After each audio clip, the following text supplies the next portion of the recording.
Alright, guys, it's storytelling time.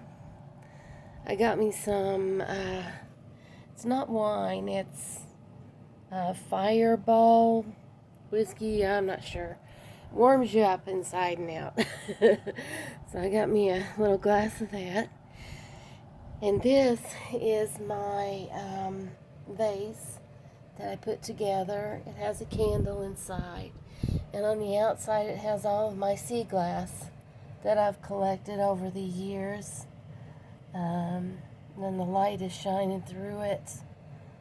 I'm going to try to create, I was trying to glue these on the glass, but the glue melts, so they're just thrown in there around the candle. So we're going to sit here by the fire. There's Davy. I don't know if you can see him. We're going to sit here by the fire, and I'll tell you a story about when I lived in Florida. I left my husband, my first husband, and I was working at a law firm, and this was just after I had had my purse stolen, and the electricity money I had to pay cash, and it was stolen, so I had to live a month without electricity. Here's Lily. So it was a house. I lived downstairs and a guy lived upstairs. Never knew he was there. He was very quiet. It's kind of a bad neighborhood, but very close to the Intercoastal in West Palm Beach. I was a block away. You could almost see the water. And the house was old. It was just one big room. And I had a sectional that pulled out into a bed. It had a kitchen, stove, refrigerator, sink, nothing fancy, and a bathroom. A little shower. And anyway, I didn't really need electricity because I went to the beach all the time. I went snorkeling a lot. I didn't really know anybody at the time, though, so I was by myself, and didn't bother me. You know me, I don't mind being alone. So I'd go down to the beach all the time and go snorkeling, go look at the fish. There was a little reef off the coast there, and there were a couple of boys playing outside a lot. Never saw their parents. Well, one day they came knocking on my door. I think it was Saturday morning, and I didn't have to work on the weekends. I had the 9 to 5 job. And they told me their name was Corey and Sean. They were 5 and 7. Sean was the youngest. He had blonde hair and blue eyes, cute as a button. And Corey was older. He had a little sandier color hair, a little darker. And they were both kind of thin. Of course, Corey was taller than Sean. And they wanted to know if they could come in. And I said, okay. I said, where's your parents? And they said, they didn't really answer my question. They kind of always getting around it. They said, they came in and they's like, oh, do you have anything to eat? And I said, well, not really. And I didn't have electricity. It was almost getting turned on, like a week from getting turned on. So they said, can we go to the beach with you? And I kept saying, where's your parents? And they said, well, we can't, our parents are gone. They just wouldn't answer me. And they just kind of looked homeless to me. I was a little bit worried. The beach wasn't far. So I went ahead and took them. I was hoping I wouldn't get in trouble. I went ahead and took them to the beach and taught them how to snorkel. And these boys lived with me. They wouldn't tell me where they lived. They wouldn't tell me where their parents were. I didn't want to call the police. They were just too cute. And I went to the thrift store and got them clothes, and I knew something was up. They said that was fine. I knew something was up, but I didn't want to pressure them. It just seemed, I know it sounds weird that I take in some kids and not know where their parents were, but they looked hungry and scared and They just got attached to me really fast. We went to the beach and I didn't have a lot of money, goodness knows. So we would go up to people who were cooking out, having a cookout, and Sean, he would say, "Do you guys have any leftovers, any extra?" Because usually everybody who's cooking out has extra, after they're done. And we'd wait till they get done, and then they'd say, "Oh yeah, here's a bunch of hot dogs and buns or hamburgers or whatever they were having," and that's how we would eat. That's what we would take food home, and then finally I got my electricity on, and we made popcorn. I bought popcorn. We lived on popcorn and people's leftover food at the beach, pretty much. Just kind of became, beach bums and watch cartoons on Saturday, and it was summertime, so the kids weren't in school. And finally, I think about 2 weeks after I had them, they said, "All right, we're going to tell you where we live, and we're going to go home and get some clothes. We need some clothes and things." And I said, "Okay." And so I said, where do I need to drive?" They said, "You don't have to drive anywhere." They walked me over. They lived right next door. They were my neighbors.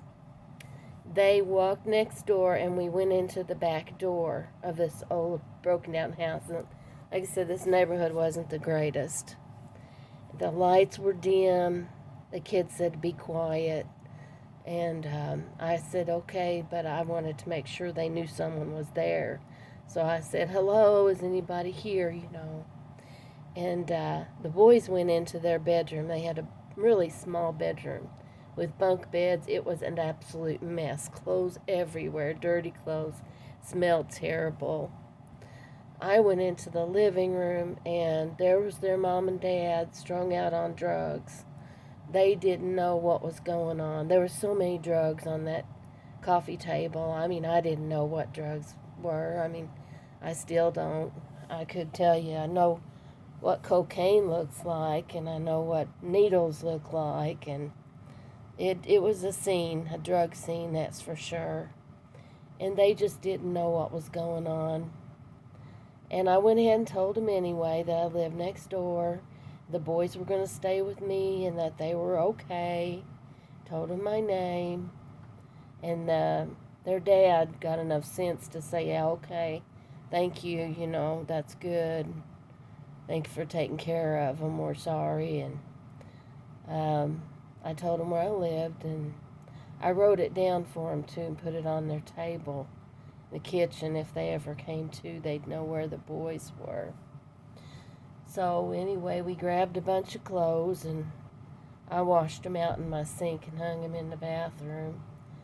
And they slept in my bed. Sean was good.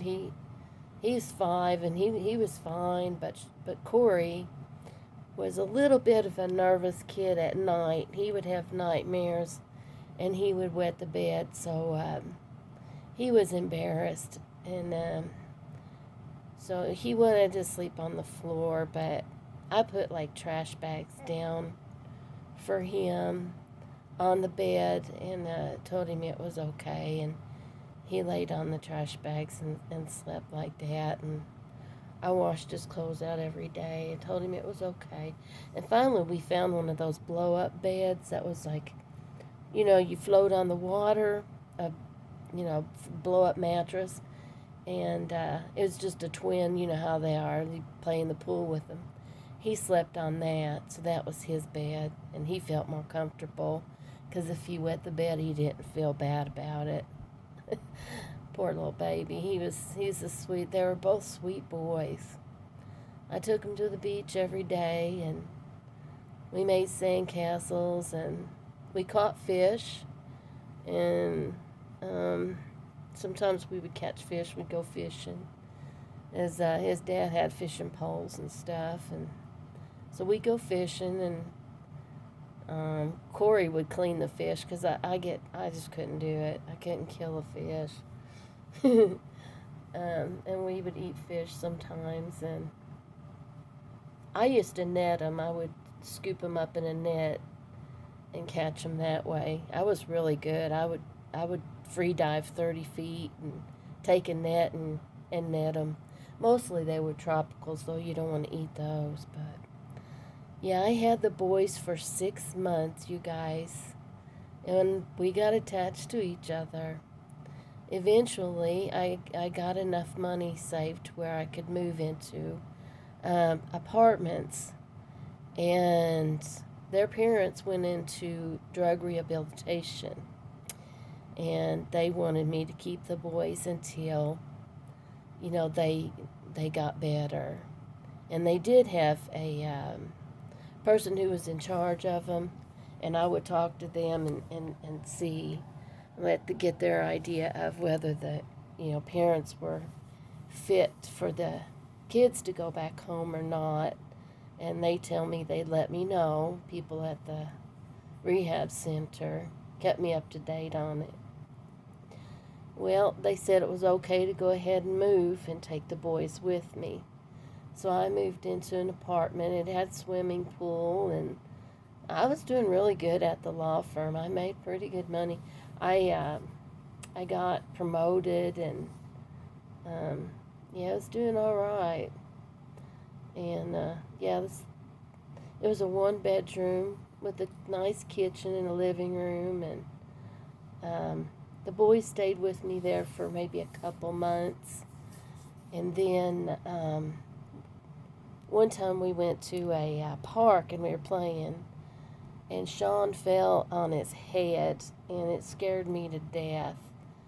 And I called his dad, and they said they didn't have insurance, that I couldn't take him to the emergency room. So I just stayed up with him all night, and Corey went to bed, but me and Sean snuggled up on the couch and watched movies. And he thought that was the best thing in the world, because they had never had real parents. And to do things with them, and to bond with them, or to even give them attention or cook them food or anything. So yeah, I had enough money then I could make food, and we had a really, really nice life. And I got the dreaded call that the kids could go back with their dad. Their mom was still doing drugs, but their dad had left her and was rehabilitated. And he had moved in with his mother, which was their grandmother. And I was to drop them off at their grandmother's house where their dad lived and leave them there. And I was to leave them there for a little while, like give them some time to adjust, a week or two, and then I could see them again, is what they told me. And gosh, the kids, they told me they loved me, and they hugged me, and they didn't want to leave me. And I didn't want to leave them. And I told them I'd be back. I promised them I'd be back. And this breaks my heart, because when I did go back to see them, I think it was a couple weeks, maybe a week later, I would go to even drive by. Davy, stop. Hold on. I had to correct Davy. He was trying to tear up my blinds. Anyway, yeah, I would drive by, and I went ahead and I knocked on the door, and the grandmother said they weren't there. I did that a couple times. And then I went one time, and they said that the person who lived there said they had moved and didn't know where they moved to. And guys, I had never seen them. I never saw them again. I never saw those boys again. I don't know what happened to them. I couldn't find them. I don't know where they went. And to this day, I don't remember their last name. I just remember the boys' names. But, I mean, even us at the law firm, we tried to hunt them down, and I don't know where they went. They moved and disappeared, and that was the end of my boys that I had for 6 months in Florida. I still think about them and how much fun we had together.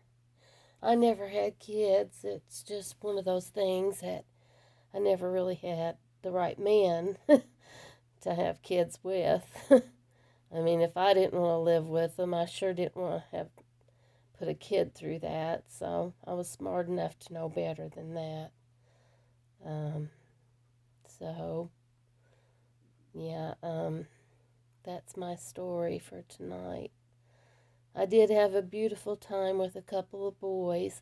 Now, my third husband had two boys, and they were almost the same age and kind of looked like them. The young one, he had blonde hair, and the other one was 7, and his hair was kind of sandy.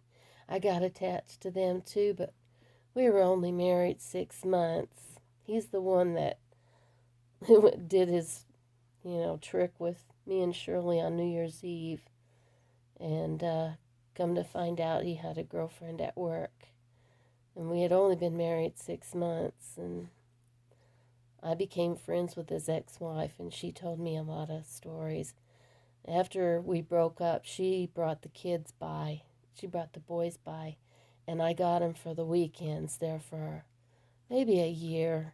She would bring them, and instead of them going to their dad's for the weekend, they came to see me, and we would make taco pizzas and have story nights and just tell made-up stories. They liked it best. One time the electricity went out, and kids usually will freak out, but these boys, I said, all right, it's story time. Get up, and one of you each, one at a time, get up and tell a story or make up a story and do a dance and then the next weekend, even when the electricity wasn't out, they'd say, can we turn the electricity out and play games and stuff? And so, yeah, I miss them too, those boys. They were good kids. Unfortunately, they had a deadbeat dad. So, that's my experience of having children. um, I thought about adopting, but I really had the money, and I moved around so much. And um, foster kid, yeah, it might be something to look into. But I got my babies. I got my kitty cats and my dog, so that's good for me. And I got you guys, so look at Lily. Lily. So anyway, my video's about to run out. I hope you enjoyed that. I'll do another story night sometime and tell you about my Italian husband. I've went to tell you about it several times, but I'm embarrassed about what my thoughts were at the time, and I'm scared you guys will think bad of me. I'll tell you about it later because, yeah. Anyway, this one's about the boys that I had for 6 months and in Florida, and then I had adopted marriage stepkids for 6 months. So seems like they were almost exactly alike in same age, and they had the same coloring of hair and eyes and things, kind of the same kind of personalities too. So it was interesting. All right, guys. Well, that's it for tonight. I hope you have a pleasant evening, and I hope you enjoyed our story. I love you guys, and I hope that you keep watching my videos and hang in there with me. All right. Good night, everyone. Much love.